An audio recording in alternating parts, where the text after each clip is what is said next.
जो अभी बाढ़ का स्थिति है, और अभी आप लोग देख रहे होंगे कि कुछ लोग जो बाढ़ राहत को लेकर के अलग अलग लोग बयान दे रहे हैं, परेशानी है, नाम नहीं जुड़ रहा है। तो बाढ़ जो बार बार आ रहा है, तो ये जिम्मेदार कौन है? पानी तो ठीक है, हम लोग फ्लड के इलाके से आते हैं, पानी हर साल आना स्वाभाविक है, परेशान होते हैं आना जाना। लेकिन हम लोग जैसे जो कुर्ता पैजामा खादी पहनने वाले जो लोग हैं, वो ये लोग जिम्मेदार हैं। इच्छा शक्ति की कमी है।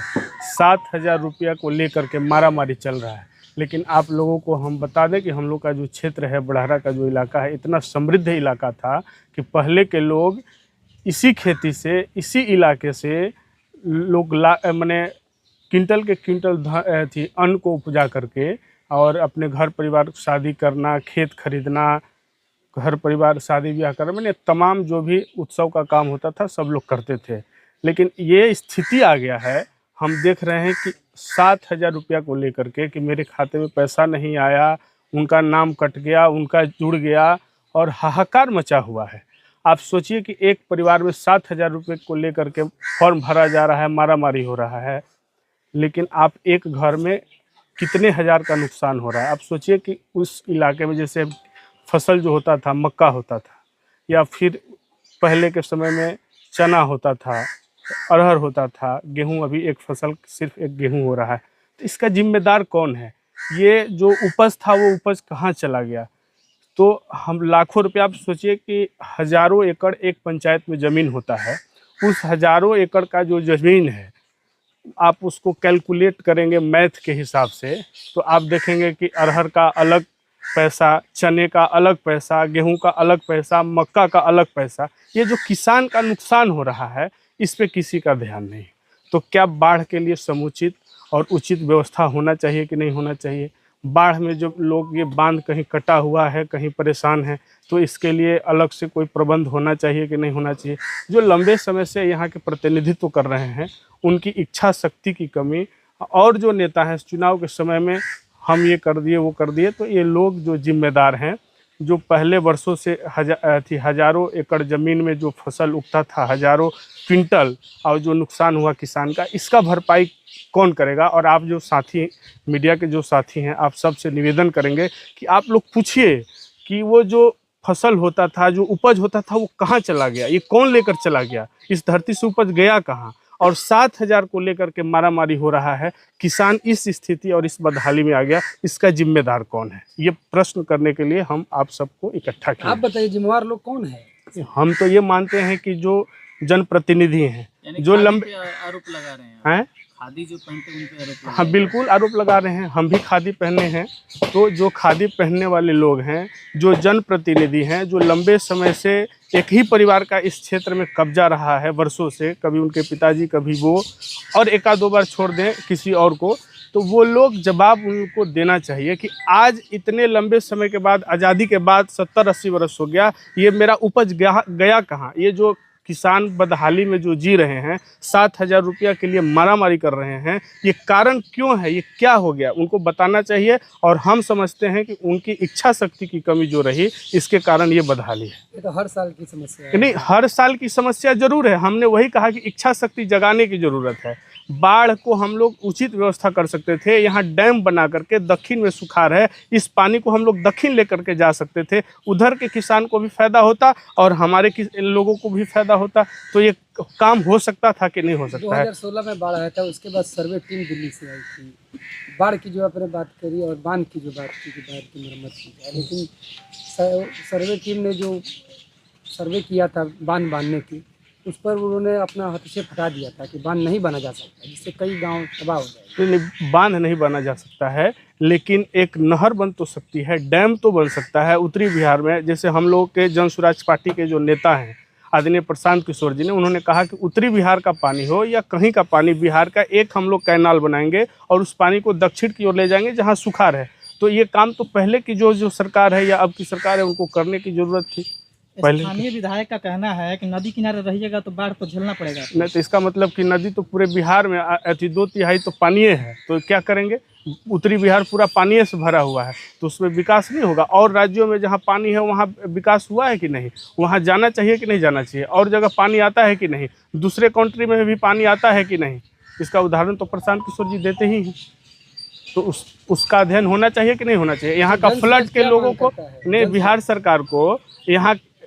सरकार को यहाँ से दूसरे राज्यों में या दूसरे देश में फ्लड पे जा कर के अध्ययन करने की आवश्यकता है कि नहीं?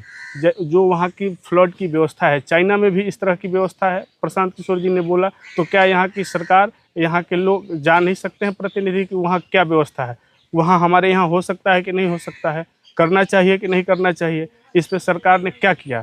और जनप्रतिनिधि जो हमारे स्थानीय विधायक हैं, उन्होंने यहाँ के बाढ़ के लिए कितने बार प्रश्न उठाए? सार्वजनिक करना चाहिए लोगों के सामने। विधानसभा के अंदर या सरकार के अंदर या मुख्यमंत्री के पास कितने बार वो इसके प्रति होमवर्क किए और जा करके बोले, उसका तो लोगों को जानकारी देना एक चाहिए। सवाल और है कि बाढ़ राहत लिस्ट में जिंदा व्यक्ति को मृत कर दिया गया है। वो आदमी कागज में मृत हो गया है लेकिन अभी भी जिंदा है और दर दर की ठोकर खा रहा है। नहीं तो ये तो मैंने क्या? ये तो भ्रष्टाचार का मतलब कि गंगोत्री बह रहा है। और जिसको ज़रूरत है, जिसको उचित लोगों को जो मिलना चाहिए वैसे लोगों को नहीं मिल रहा है। तो सब लोग हम लोगों के लिए बराबर है, लेकिन ऐसे जो लोग होंगे हम लोग भी चिन्हित करके उनके लिए डीएम से भी बात करेंगे, सरकार से भी बात करेंगे और उनको भी लाभ दिलाने का काम किया जाएगा। लेकिन हम समझते हैं कि लाभ दिलाने से ज़्यादा ये जो बीमारी है उस बीमारी को ख़त्म किया जाए। केवल बार बार दर्द का टैबलेट खाने से तो ठीक नहीं होगा। दर्द का कारण क्या है उसका इलाज होना चाहिए। आपकी नज़रों में परमानेंट सॉल्यूशन इसका क्या हो सकता है? नहीं, परमानेंट सोल्यूशन यही है कि बाढ़ के इलाके में यहाँ पे एक बड़ा डैम होना चाहिए। इस डैम से हम लोग बिजली उत्पन्न भी कर सकते हैं। उत्तरी बिहार में भी हमारे यहाँ बिहार सरकार ने शुरू किया है और इस पानी को हम लोग दक्षिण की दिशा में भी लेके जा सकते हैं, बांध को बड़ा डैम बना करके जहाँ सुखाड़ है। ये परमानेंट इलाज इसका हो सकता है। बड़हरा विधानसभा में ट्रांसपोर्ट जोड़ दिया जाता है। 6 महीने यहाँ पे पिकअप लगता है, उसके बाद निकाल दिया जाता है। इन लोगों का संसाधन नहीं है, बड़ी मार झेलते हैं। इसको लेके आप लोग क्यों नहीं आवाज़ उठा रहे? आवाज़ तो हमेशा उठता है। आप नहीं, हो सकता है कि आप नहीं जानोगे, मेरा घर खवासीपुर है। तो खवासपुर तो शुरू से दंश झेलते आया है। हम लोग तो सबसे ज़्यादा पीड़ित हैं। माने अब इसका कोई सीमा नहीं है, आप माने कोई कल्पना नहीं किया जा सकता है। लेकिन आप उचित प्लेटफॉर्म पे किसी को बोलोगे, बोले कि लंबा समय तक लोग जैसे जाति के नाम पे, धर्म के नाम पे वोट जो पड़ रहा है, ये कारण है और इच्छा शक्ति की कमी रही। जन स्वराज क्या मांग करती है? नहीं, जन स्वराज ये मांग करता है कि ये जो अव्यवस्था फैला हुआ है इसका परमानेंट इलाज होना चाहिए, ना कि एक बार बाढ़ आया हम राहत दे दिए हम उसी में पड़े रहेंगे। हम चाहते हैं कि जो बीमारी है उसका परमानेंट इलाज हो, ना कि पेन किलर खा करके इसको ठीक करें। ये जो मुहैया हो रहा है 7,000, ये जो हम लोग ले रहे हैं, मारामारी कर रहे हैं, ये पेन किलर है। हम चाहते हैं कि परमानेंट इलाज हो और जो किसान पहले खुशहाल थे कि खेती करके अपने परिवार की जीविका चलाते थे, जीविका उपार्जन था, वो फिर से बहाल हो। जो यहाँ का वर्तमान विधायक है, पूर्व में भी बयान आया था कि जिनका नाम सूची से कट गया है उनका नाम जो है जुड़ेगा। है ना, तो ठीक है, अच्छा बात है ना। स्थानीय विधायक हैं तो जिम्मेदारी तो उनको लेनी ही चाहिए, और कट गया है तो उनका नाम अल्टीमेटली उनको जुड़वाना चाहिए। और लेकिन आप जान लीजिए कि उनको अभी कह रहे हैं उनको कर देना चाहिए। जो डिप्टी चीफ मिनिस्टर हैं जिस भाजपा के सरकार में, सम्राट चौधरी जी से दिन भर में 3 बार उनको बात होती है। और सम्राट जी डिप्टी सीएम हैं, नीतीश जी का तो मानसिक स्थिति ठीक नहीं है, तो सम्राट जी लोग ही चला रहे हैं। तो सम्राट जी से उनको बोलना चाहिए, इमीडिएट इसमें नाम जुड़वाना चाहिए। ये तो उनके अधिकार क्षेत्र का बात है। अभी बिहार में चुनाव का माहौल है और बहुत तेजी से वायरल हो रहा है सब चीज। 10,000 रुपये कर दिए नीतीश कुमार और पेंशन बढ़ाकर 400 से 1,100 रुपये कर दिए। इस पे क्या कहेंगे आप? वो तो प्रशांत किशोर जी का दबाव है, इतना ना परेशान किए हुए हैं कि ये लोग माने अलबला गए हैं पूरा, तो इसलिए कोई भी फैसला ले रहे हैं अनाप शनाप। बड़हारा में देखा जा रहा है कि विधायक और मुखिया लोगों के बीच में काफ़ी विवाद हो रहा है, इसी बाढ़ राहत के लिए, उसको लेकर आप लोग? हम उसमें निवेदन करेंगे कि माननीय विधायक जी और जो माननीय मुखिया जी लोग हैं, ये जो विपरीत परिस्थिति है इसमें आपसी कोऑर्डिनेशन करना चाहिए, बड़ा दिल दिखाना चाहिए विधायक जी को, और मुखिया जी लोग को भी बड़ा दिल दिखाना चाहिए। एक प्लेटफॉर्म पे बैठ करके इस समस्या का निदान करना चाहिए। और माननीय विधायक जी से हम अनुरोध करेंगे, वो मेरे गार्जियन के समान हैं, कि आप सरकार में बहुत दिन एमएलए एमपी रहे हैं, मिनिस्टर रहे हैं, आपके परिवार का लंबा समय तक राज रहा है और आप सरकार को नज़दीक से जानते हैं। इसका परमानेंट व्यवस्था करने का आपको इंतजाम करना चाहिए था, लेकिन खैर लेट हो गया, अभी से भी कुछ करें। अगर जन स्वराज सरकार बनी तो बड़हरा में सबसे पहले क्या करेंगे आप?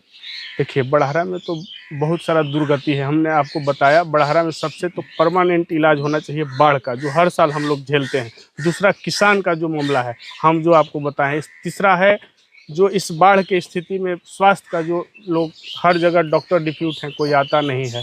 कोई महिला, कोई बहन को अगर प्रसव कराना है तो बाढ़ के समय में जा नहीं पाती है, पीड़ा है, लोग मर जाता है। झोरा छाप मेरे जो घर अगल बगल के लोग डॉक्टर हैं, वो लोग इसको इलाज कराते हैं। तो इसका परमानेंट ये इलाज है। मेरे विधानसभा के अंदर महाविद्यालय एक भी नहीं है। कम से कम 2 से 3 महाविद्यालय होना चाहिए। जो गरीब परिवार का लोग है, जो आरा नहीं जा सकता है पैसा के अभाव में, तो उस घर की बेटी अब बेटा कैसे पढ़ेगा, इसका भी चिंता करना चाहिए। तो ये सबसे इम्पोर्टेंट मुद्दा है, शिक्षा, रोजगार, और बाकी तो अब बहुत सारा। आप ये कह रहे हैं कि बड़हरा में जो बाढ़ आता है तो नाव की व्यवस्था नहीं होती है, जो प्रसव करने के लिए काफ़ी कठिनाई का सामना करना पड़ता है। वहीं विधायक जी का आपने स्टेटमेंट भी देखा होगा, वो कहते हैं कि सभी जगह नाव मुहैया कराया गया था।